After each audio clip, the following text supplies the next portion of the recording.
நம்புவேன் என்னை சூழ்வரை. அடுத்து நீடிய பொறுமை, அன்பு, சந்தோஷம், சமாதானம், நீடிய பொறுமை. இப்போ இந்த கனிகள் இருந்தா ரெண்டு காரியத்தை பிரதானமா நம்ம சொல்லிட்டு வரோம். ஒன்று இன்மைக்குரிய ஆசீர்வாதம், இரண்டாவது ஆவிக்குரிய பரலோக ஆசீர்வாதம் நம்ம பார்க்கிறோம். இப்ப யாக்கோப்பு நீடிய பொறுமை பார்க்கலாம். யாக்கோப்பு 5வது அதிகாரம் 7ஆம் வசனம். எல்லாம் எடுத்து படிக்கலாமா? யாக்கோப்பு 5வது அதிகாரம் 7ஆம் வசனம். சீக்கிரமா, நேரம் இல்லை. யாக்கோப்பு 5வது அதிகாரம் 7ஆம். இப்படி இருக்கிற சகோதரரே, கர்த்தர், இப்ப கவனிங்க, கவனிங்க, கர்த்தருடைய வருகை ஒப்பிடுறாரு. வருகை ஒப்பிட்டு அடுத்து படிங்க. கர்த்தர் வருமளவும் நீடிய பொறுமையாயிருங்கள். இப்ப பாருங்க, ஆவின் கனி நீடிய பொறுமை. இந்த கர்த்தர் வருகை பத்தி பேசிட்டு அடுத்து எதை சொல்றாரு? எதை பத்தி பேசுறாரு? கனியை பத்தி பேசுறாரு. நல்லா கவனிக்கணும். இப்ப படிங்க. இப்போ இதோ பயிரிடுகிறவன் பூமியின் நற்பலனை அடைய வேண்டும் என்று முன்மாறியும் பின்மாறியும் வருமளவும் நீடிய பொறுமையோடே காத்திருக்கிறான். இப்ப கவனிக்கணும். ஆண்டவர் வருகைக்கு ஒப்பிடுறாரு. ஆண்டவர் வருகையை பத்தி பேசிட்டு இப்ப கனிகளை பத்தி பேசுறாரு. பேசிட்டு சொல்றாரு, நற்பலனை அடைய நம்ம நீடிய பொறுமையா இருக்கணும் அப்படின்றாரு. அப்ப நல்ல பலன் கிடைக்கணுமா? இதுல ரெண்டு ஆசீர்வாதம் அடங்கிச்சு. ஒண்ணு பரலோகத்தின் ஆசீர்வாதம் வருது, ரெண்டாவது இன்மைக்குரிய ஆசீர்வாதம். நல்ல பலன் நம்மளுக்கு கிடைக்கணுமா? பரலோகத்திலும் உங்களுக்கு பொக்கிஷம் சேர்த்து வைக்கின்றார். அப்ப நல்ல பலன் பரலோகத்தில் நம்மளுக்கு கிடைக்கணுமா? இன்மைக்குரிய காரியத்தை நல்ல பலனை ஏசப்பா நம்மளுக்கு கொடுக்கணும்னா நீடிய பொறுமை என்ற கனி நம்ம கிட்ட இருக்கணும். ஆமென் சொல்லுமா? அப்ப நம்ம நிறைய பேர் பார்ப்போம், எனக்கு எந்த பலனும் இல்லையே, எந்த நன்மை எனக்கு இல்லையே, எந்த பலன் எனக்கு கிடைக்க மாட்டேங்குது அப்படின்னு சொல்லிட்டு நம்ம என்ன பண்றோம்? புலம்பிக் கொண்டு இருக்கிறோம். ஆனா எங்க ஆண்டவர் சொல்றாரு, எந்த அடிப்படையில நம்மளுக்கு நல்ல பலனை ஆண்டவர் கொடுக்கிறாரா? கனி உள்ளவங்களா இருந்தா நல்ல பலன் நம்ம பெற்றுக்கொள்ள முடியும். ஆமென் சொல்லுமா? கனி இல்லைன்னா நம்ம வாழ்க்கையில ஆண்டவர் கொடுக்கிற நல்ல பலன்களை பெற்றுக்கொள்ள முடியாது. பரலோகத்தின் காரியத்தையும் ஆசீர்வாதத்தை பெற்றுக்கொள்ள முடியாது, இன்மைக்குரிய ஆசீர்வாதத்தை பெற்றுக்கொள்ள முடியாதுன்னு சொல்லி நம்ம இங்க பார்க்கிறோம். அப்ப கனி உள்ளவங்களா இருந்தா நல்ல பலன்களை, ஊழியத்தில் நம்ம என்னென்ன காரியத்தை செய்யறோமோ அத்தனைக்குரிய பலன் நம்மளுக்கு கிடைக்கணுமா?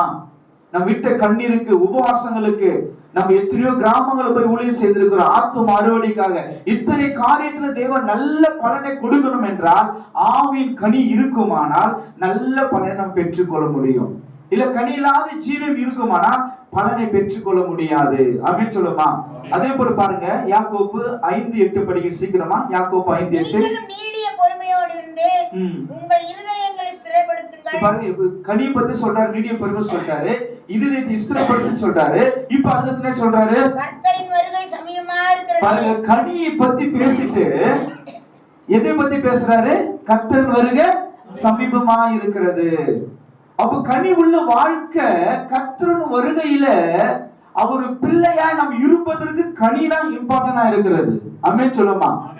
எவ்வளவு அழகா தெளிவா சொல்றாரு பாரு. நீ நீடிய பொறுமையா இருந்து உங்க இருதயத்தை ஸ்திரப்படுத்துங்க. ஏன் ஸ்திரப்படுத்துனா கர்த்தருடைய வருகை சமீபமா இருக்குது.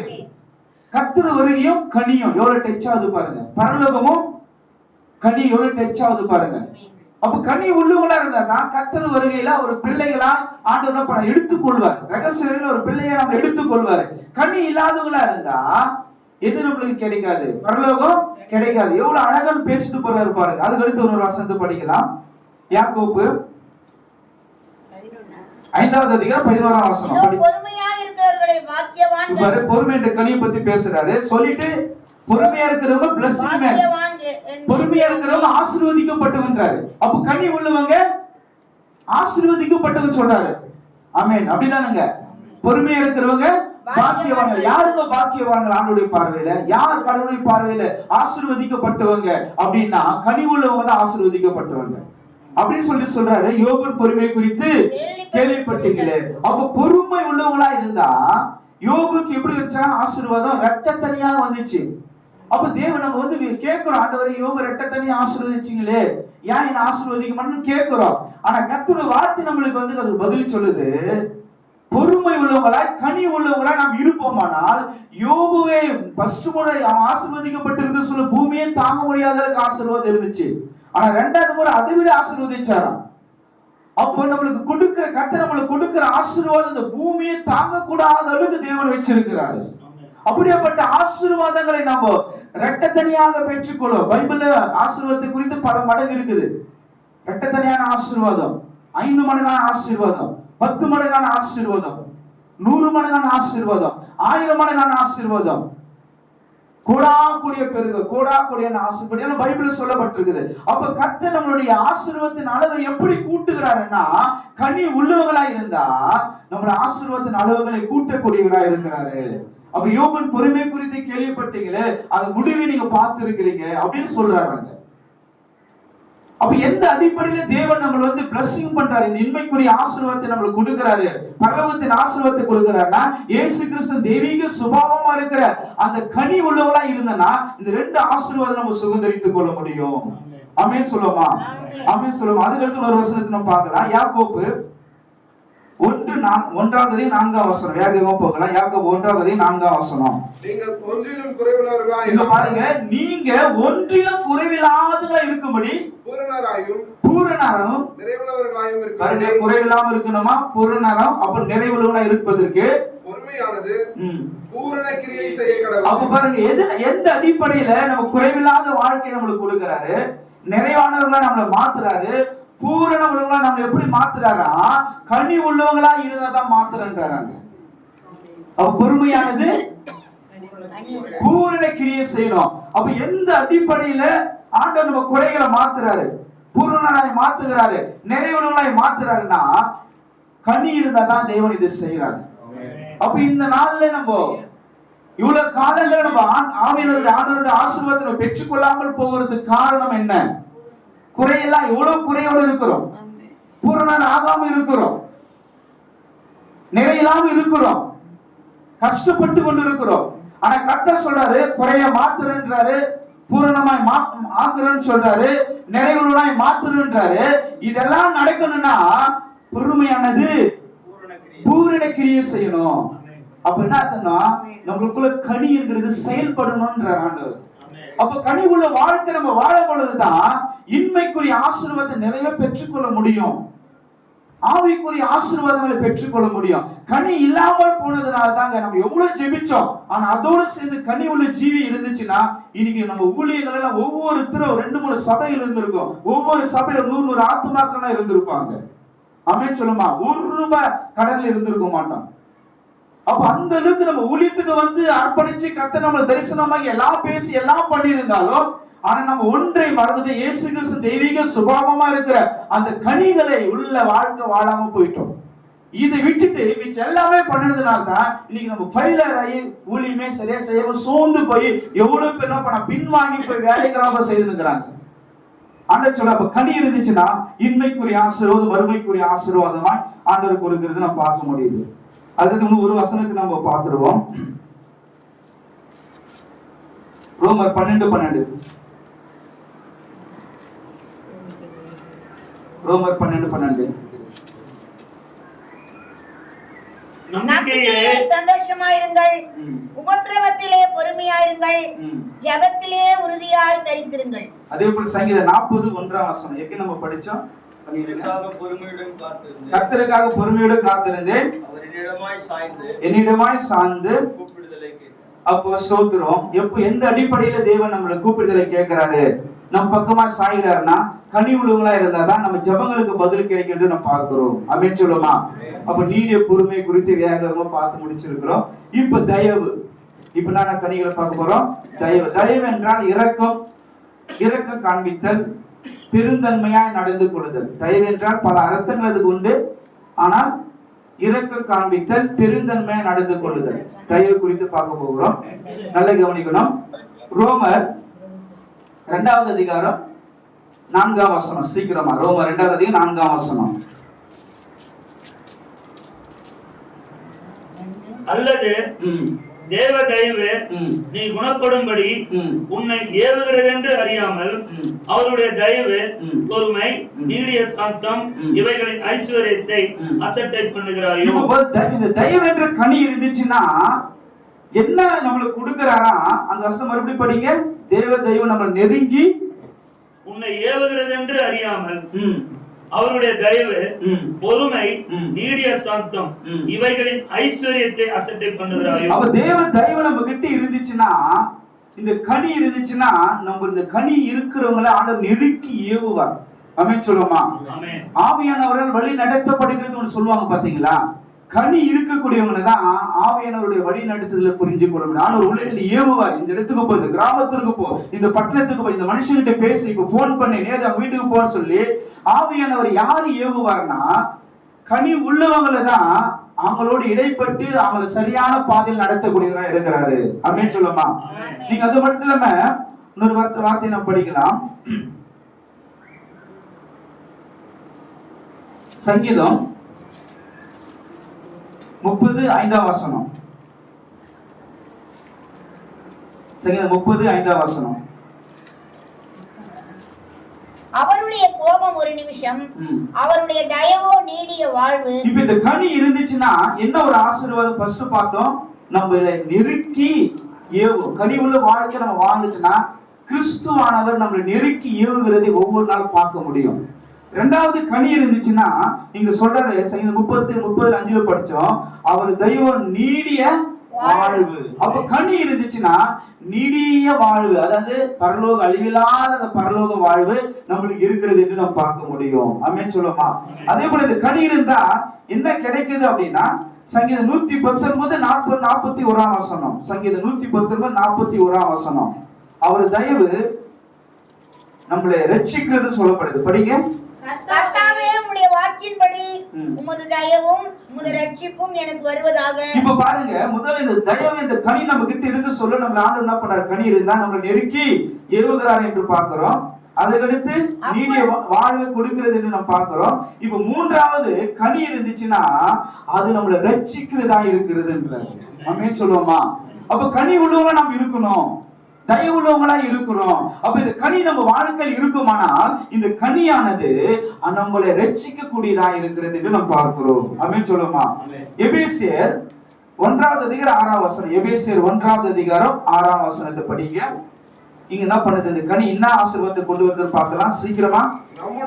நம்முடைய தயவுள்ள சித்தத்தின்படி, மறுபடியும் படிங்க. தம்முடைய தயவுள்ள சித்தத்தின்படி, தயவு என்பது கனியில் வருது. தயவுள்ள சித்தத்தின்படி நம்மை இயேசு கிறிஸ்து மூலமாய் தமக்கு சுவிகார புத்திரராகும்படி முன்குறித்திருக்கிறார். இப்ப கவனிங்க, இந்த கனி இருந்துச்சுன்னா அடுத்து என்ன ஆசீர்வாதத்தை சொல்றாரு? தேவனுடைய புத்திரர்களாய் மாற்றுகிறது என்று சொல்றாரு. ஆமென் சொல்லுமா? பாருங்க, இந்த கனி இருந்துச்சு நம்ம நெருக்கி ஏவுகிறாரு, நீடிய வாழ்வை கொடுக்கிறாரு, அதுக்கு ரட்சிப்பு நம்ம பெற்றுக் கொள்கிறோம். கனி இருந்தால் இப்ப அதுக்கு அடுத்து பார்க்க சொல்ல தேவனுடைய புத்திரர்கள் என்ற ஒரு முத்திரையை போடுகிறார். அன்பையா இருக்கிற நேரம் அதிகமா அவர் எல்லாரும் டக்குன்னு முடிச்சுட்டு போயிட்டாரு. சமாதானம் மத்திய 5:அதிகாரத்துல சமாதானம் பண்ணுகிறவர்கள் பாக்கியவான்கள், அவர்கள் தேவனுடைய புத்திரருங்க. அப்ப அதே மாதிரி இங்க சொல்றாரு, யார் கர்த்தருடைய பிள்ளையா இருக்க முடியும்? பிரசங்கிக்கலாம், ஊழியம் செய்யலாம், பாடலாம், எல்லாம் செய்யலாம். ஆனா ஆண்டவர் என்ன சொல்றாருன்னா, கனி உள்ளவங்க தான் என் புத்திரருங்க, என் பிள்ளைகளா இருக்க முடியும். கனி இல்லாதவங்க அவருடைய பிள்ளைகளா இருக்க முடியாதுன்றாரு. அப்ப எந்த அடிப்படையில அவர் தன்னுடைய பிள்ளைகளா நம்மளை ஏற்றுக்கொள்கிறாருன்னா, கனி உள்ளவங்களா இருந்தா தான் அந்த அடிப்படையில தான் நம்மளே அவர் பிள்ளையை ஏற்றுக்கொள்றாரு. மிச்சபடி நான் ஊழியம் செய்த, உபவாசித்த, மிச்சம் என்னென்ன காரியத்தை பண்ணல, அதனால அவர் என்ன பண்ண மாட்டோம், நம்மளே ஏற்றுக்கொள்கிறவரா இல்ல. அவர் சுபாவமா இருக்கிற அந்த சுபாவம் நம்ம இருந்தா தான் அவர் பிள்ளையா நம்மளை அங்கீகரிக்கிறார். அப்ப இந்த கனி இருந்தா தேவனுடைய புத்திரராய் நம்ம என்ன பண்ணுது, மாற்றுகிறதா இருக்குதுன்னு பார்க்கிறோம். ஆமென் சொல்லுமா? இப்ப ரொம்ப அழகான சூப்பரான வசனத்தை நம்ம படிக்க போறோம். ரோமர் எடுத்துக்கோ. ரோமர் 2:4 ரோமர் 2:4 எடுங்க. அல்லது தேவ தயவு நீ குணப்படும்படி என்னை ஏவுகிறது என்று அறியாமல். இப்ப பாருங்க, இந்த தயவு என்ற இந்த கனி இருந்துச்சுன்னா என்ன நடக்குதா, நாம் குணப்படுவதற்காக கனிகள். ஆமென் சொல்லுமா? அப்ப நம்ம குணப்படணும், நம்ம அவருக்குள்ள பலப்படணும், குணப்படணும். அப்படி நம்ம நல்ல குணப்படணும் என்பதற்கு கனிகள் ரொம்ப முக்கியமா இருக்குது. அப்ப கனி இல்லாம ஒரு மனுஷன் குணப்பட முடியாது. கர்த்தருக்கு ஏற்றவனாய் ஒரு சரியான மனுஷன் நிற்க முடியாதுன்றார். அப்ப நம்ம குணப்பட்டு பலப்பட்டு இஷ்டப்படுத்து ஆண்டவருக்காக நிக்கணும் அப்படின்னா கனிகளை தான் தேவன் இம்பார்ட்டன்ட் பண்றாரு என்று நாம் பார்க்கிறோம். ஆமென் சொல்லுமா. கடைசி ஒரு வசனத்தை இதில் எடுத்துக்கொள்வோம். பிலிப்பியர் 2:13. பிலிப்பியர் 2வது அதிகாரம் 13ஆம் வசனம். ஒன்றா நீங்க படிக்கணும், அது நம்ம விளக்கணும் சீக்கிரமா. பிலிப்பியர் 2வது அதிகாரம் 13ஆம் வசனம். ஒண்ணா படிங்க.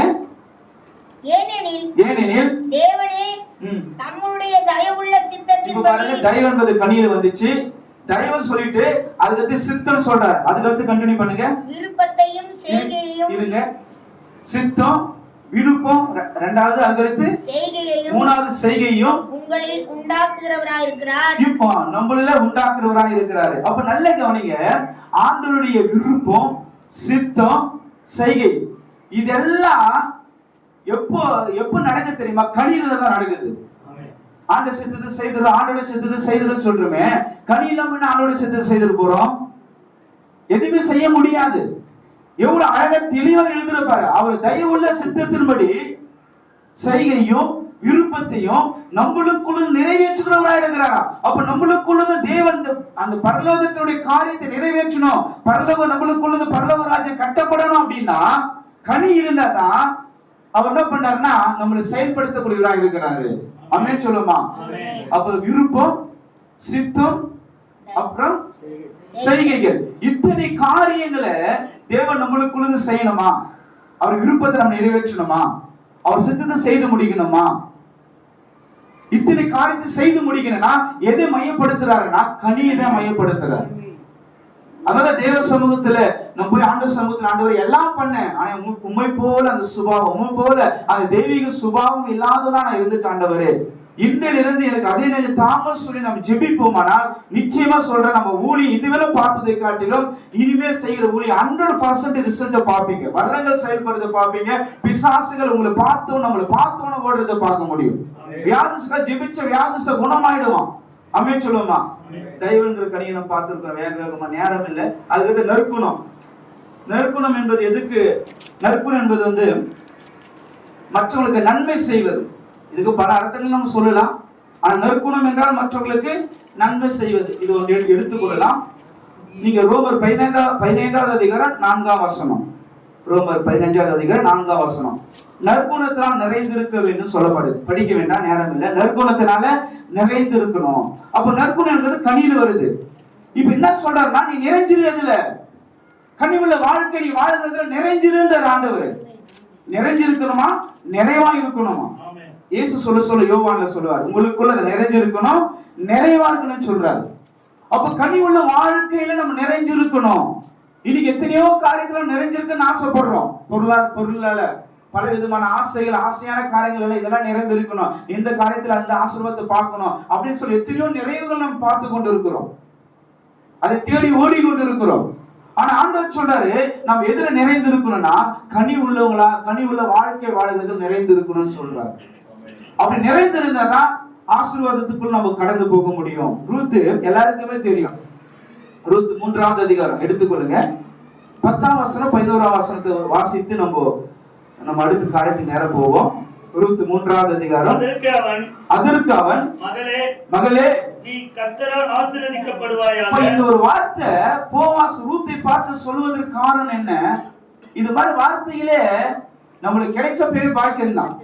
அவகிட்ட போவாஸ் பேசுற காரியத்தை பாருங்க, எப்படி அங்க போய் பேசுறாரு பாருங்க. அவர் பேசும் பொழுது எதை கொண்டு வராரு? நீ கர்த்தரால் ஆசீர்வதிக்கப்பட்ட அந்த ஆசீர்வாதத்தை பத்தி எடுத்து பேசுறாரு. பேசினாங்க, படிக்கிறது. நீ தரித்திரரும் ஐஸ்வர்யமான வாலிபர்களின் பிறகு போகாததினால் உன் முந்தின நற்குணத்தை பார்க்கிலும் உன் பிந்தின நற்குணம் உத்தமமா இருக்கிறது. இப்ப கவனிங்க, எவ்வளவு அழகா சொல்றாரு. இந்த நற்குணம் என்ற கனி ரூத்துக்குள்ள அழகா இருந்திருக்கு, சூப்பரா இருந்திருக்கு. அதுக்கடுத்து 11ஆம் வசனத்துல இந்த நற்குணம் படி இப்போதும் மகளே நீ பயப்படாதே, உனக்கு வேண்டியபடி எல்லாம் செய்வேன். அல்லேலூயா. நீ குணசாலி என்பதை போதுங்க. அல்லேலூயா. கையில தட்டி கொஞ்சம் ஆண்டவர் மையப்படுத்தலாமா? கொஞ்சம் ஆண்டவர் கொஞ்சம் நல்லா மையப்படுத்தி உற்சாகமா. இப்போ போவாஸ் சொல்றாரு. போவாஸ் எதுக்கு அடையாளமா இருக்கிறாரு? எல்லாருக்கும் தெரியும், கிறிஸ்துவுக்கு. ரூத் சபைக்கு மணவாட்டி அவருக்கு அடையாளமா இருக்கிறோம். இப்ப சொல்றாரு, நீ நற்குணசாலியான பெண்ணு, அதனால இப்ப நான் சொல்றேன் உனக்கு வேண்டியதெல்லாம் செய்வேன். அப்ப எந்த அடிப்படையில நம்மள தேவன் நம்ம வேண்டியதெல்லாம் கொடுக்கிறாரு? எந்த அடிப்படையில நம்மளுக்கு வேண்டியதெல்லாம் செய்வார்? கனி இருந்துச்சுன்னா நம்மளுக்கு என்ன வேணுமோ அதை செய்துட்டு போயினே இருப்பாரு. யோசித்து பாருங்க, அழகா நம்ம தெரிஞ்ச வசனம் தான் இதெல்லாம். எத்தனை முறை இந்த உபதேசம் நம்ம பண்ணியிருப்போம். அப்ப எந்த அடிப்படையில ஒரு மனுஷனுக்கு அவனுக்கு வேண்டியது எல்லாம் ஆண்டவர் செய்யறாருன்னா, என் பிள்ளைக்கு யான் சுபாவம் உள்ளவன், யான் சுபாவம் உள்ளவன், கனி உள்ளவன் அப்படின்னு சொல்லிட்டு அந்த கனி உள்ள வாழ்க்கை நம்ம வாழ்கிறதை தேவன் பார்த்து அந்த அடிப்படையில் நம்ம விரும்புகிற எல்லா காரியத்தை அவர் செய்து நம்மளை ஆசீர்வதிக்கிறவராக இருக்கிறாரு. ஆமென் சொல்லுவோமா? ஆமென் சொல்லுவோமா? கனி இருந்தா இன்மைக்குரிய ஆசீர்வாதம், கனிகள் இருந்தா பரலோகத்தின் ஆவிக்குரிய ஆசீர்வாதம் என்று பார்க்கிறோம். ஆமென் சொல்லுவோமா?